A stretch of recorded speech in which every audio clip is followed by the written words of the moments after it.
গভীৰ ষড়যন্ত্ৰত বিদ্যালয়ে বিদ্যালয়ে ব্যাহত পাঠদান।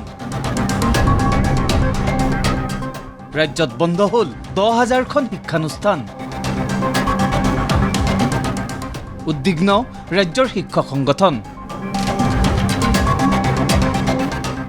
সজাগতা সৃষ্টিৰ বাবে শিক্ষা অভিৱৰ্তনৰ আয়োজন।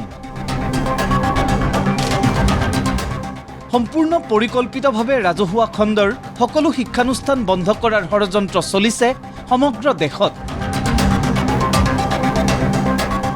এই ষড়যন্ত্ৰৰ পৰা বাদ পৰা নাই অসম মুলুকৰ ৰাজহুৱা শিক্ষানুষ্ঠানসমূহো, যাৰ বাবে 2012 চনৰ পৰা কেৱল ছাত্ৰ ছাত্ৰীৰ অভাৱৰ অজুহাতত সমগ্ৰ ৰাজ্যত একত্ৰীকৰণ তথা চামিলকৰণৰ নামত বন্ধ হৈছে কমেও 10,000খন শিক্ষানুষ্ঠান। শুকুৰবাৰে এক সংবাদমেল যোগে এই কথা সদৰি কৰে অসম ৰাজ্যিক প্ৰাথমিক শিক্ষক সন্মিলনীৰ প্ৰধান সম্পাদক ৰাতুল চন্দ্ৰ গোস্বামীয়ে।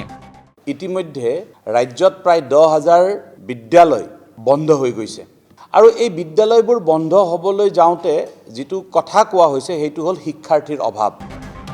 আৰু ইয়াৰ গইনালৈয়ে ৰাজ্যত কাঠফুলাৰ দৰে গঢ় লৈ উঠিছে ব্যক্তিগত খণ্ডৰ শিক্ষানুষ্ঠান। এই ক্ষেত্ৰত প্ৰত্যক্ষ আৰু পৰোক্ষভাৱে প্ৰতিনিয়ত সাৰ পানী যোগাইছে ৰাজ্য চৰকাৰে। অন্যটো বাদেই সস্তীয়া প্ৰচাৰৰ বাবে শৈক্ষিক দিনপঞ্জীক একাষৰীয়া কৰি ৰাজ্যৰ শিক্ষানুষ্ঠানত স্থগিত ৰখা হয় পৰীক্ষাও, ক'লে সন্মিলনীৰ প্ৰধান সম্পাদকগৰাকীয়ে। যে আমি খেল মহাৰণৰ কাৰ্যসূচীৰ বাবে স্কুলৰ পৰীক্ষা বন্ধ কৰি দিয়া হয়, পৰীক্ষা স্থগিত ৰাখি থাকিব দিয়া হয়। ৰেচন কাৰ্ডৰ নিমখ দালি ফ্ৰী দিব, তাৰ কাৰণে এটা ভাষণ দিয়া হৈছে। সেই ভাষণটো প্ৰাথমিক বিদ্যালয়ৰ শিশুসকলক ৰেচন কাৰ্ডৰ দোকানীসকলৰ লগত শুনাবৰ কাৰণে এটা অৰ্ডাৰ দিয়া হয়। এতিয়া প্ৰাথমিক বিদ্যালয়ৰ শিশুসকলৰ কাৰণে এই কথাখিনিৰ প্ৰয়োজনীয়তাটো ক'ত? ইমানেই নহয়, প্ৰতিটো শিক্ষাবৰ্ষতে বৃদ্ধি পাইছে শিক্ষক প্ৰশিক্ষণৰো অভাৱনীয় ভৰ, যাৰ বাবে বিদ্যালয়ে বিদ্যালয়ে ব্যাপক হাৰত ব্যাহত হয় পাঠদান। যদি এজন শিক্ষক ৰিচোৰ্চ পাৰ্চন হিচাপে কাম কৰিছে, তেওঁ যদি জোনেল লেভেলৰ ৰিচোৰ্চ পাৰ্চন হিচাপে কাম কৰিছে, সৰ্বমুঠ 42 দিন তেওঁ কেৱল প্ৰশিক্ষণৰ কাৰণে ব্যৱহাৰ কৰিছে। যদি ডিষ্ট্ৰিক্ট লেভেলৰ তেওঁ RP হৈছে, তেতিয়াহ'লে তেওঁ 37 দিন প্ৰশিক্ষণৰ কাৰণে গৈছে। আৰু নৰ্মেল সকলো শিক্ষক শিক্ষয়িত্ৰী 15 দিনৰ পৰা 17 দিন পৰ্যন্ত প্ৰশিক্ষণৰ কাৰণে গৈছে। ৰাজ্যৰ শিক্ষক সমাজক শ্ৰেণীকোঠাৰ পৰিৱৰ্তে শ্ৰেণীকোঠাৰ বাহিৰত অধিক সময় ৰখাৰ বাবেও ইতিমধ্যে প্ৰস্তুত কৰা হৈছে প্ৰয়োজনীয় ব্লুপ্ৰিণ্ট। আৰু সেই অনুসৰিয়েই চৰকাৰী কৰ্মচাৰীৰে একাকাৰ কৰি শিক্ষক সমাজকো নিয়োজিত কৰা হৈছে 100 এবুৰি অনাশৈক্ষিক কাৰ্যত। শিক্ষকসকলক অৰুণোদয় আঁচনিৰ হিতাধিকাৰী নিৰ্বাচন কৰা, খেল মহাৰণৰ কামত ব্যৱহাৰ কৰা আদি ইত্যাদি 100 উবৰি কাম শিক্ষকসকলৰ ওপৰত জাপি দিয়া হয়। তাৰোপৰি শিক্ষকসকল যিবোৰ অনলাইনৰ কাম আছে, এই অনলাইনৰ কামবোৰত অনবৰত ব্যস্ত হৈ থাকিব লগা হয়। এই বিষয়টো আমি বাৰম্বাৰ ৰাজ্য চৰকাৰক অনুৰোধ কৰাৰ পিছতো এতিয়ালৈকে দেখা গৈছে যে ৰাজ্য চৰকাৰে বিষয়টোত গুৰুত্ব দিয়া নাই, বৰঞ্চ বছৰে বছৰে অনাশৈক্ষিক আৰু পাঠ্যক্ৰম বহিৰ্ভূত কাম বৃদ্ধি হৈ গৈছে। কেৱল এয়াই নহয়, ভোটৰ ওপৰত দানহ পৰা দি ব্যক্তিগত খণ্ডৰ শিক্ষানুষ্ঠানত কমেও 25% শিক্ষাৰ্থীৰ মাচুল আদায়ৰ বাবেও ৰাজ্য চৰকাৰে প্ৰণয়ন কৰিছে আইন, যাক লৈও বাৰুকৈয়ে উদ্বিগ্ন অসম ৰাজ্যিক প্ৰাথমিক শিক্ষক সন্মিলনী।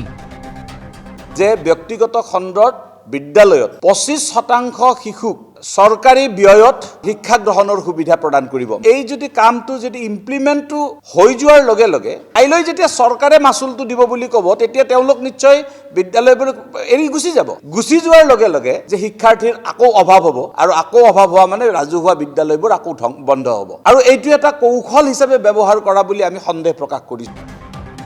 আৰু সেইবাবেই এই সকলোবোৰ বিষয় সামৰি ৰাজহুৱা খণ্ডৰ শিক্ষানুষ্ঠানসমূহ ধৰি ৰখাৰ স্বাৰ্থত শিক্ষা অভিৱৰ্তনৰ মাধ্যমেৰে সজাগতা সৃষ্টি কৰিব অসম ৰাজ্যিক প্ৰাথমিক শিক্ষক সন্মিলনীয়ে, ক'লে সন্মিলনীৰ প্ৰধান সম্পাদকগৰাকীয়ে। যে 2026-27 শিক্ষাবৰ্ষৰ পৰা যাতে এই ধৰণৰ কথাবোৰ বন্ধ হয় আৰু শিক্ষকসকলক কেৱল শ্ৰেণীকোঠাত থকাৰ সুবিধাটো দিয়া হয়, তাৰ কাৰণে আমি অহা 7 আৰু 8 তাৰিখে আমাৰ শিক্ষা অভিৱৰ্তন আমি আয়োজন কৰিছোঁ। এই শিক্ষা অভিৱৰ্তনলৈকে অসমৰ সকলো সাহিত্য সংগঠন, সকলো ৰাজনৈতিক দল, বিভিন্ন বুদ্ধিজীৱী শিক্ষাবিদসকলক আমি আমন্ত্ৰণ কৰিছোঁ। Bureau report ND24।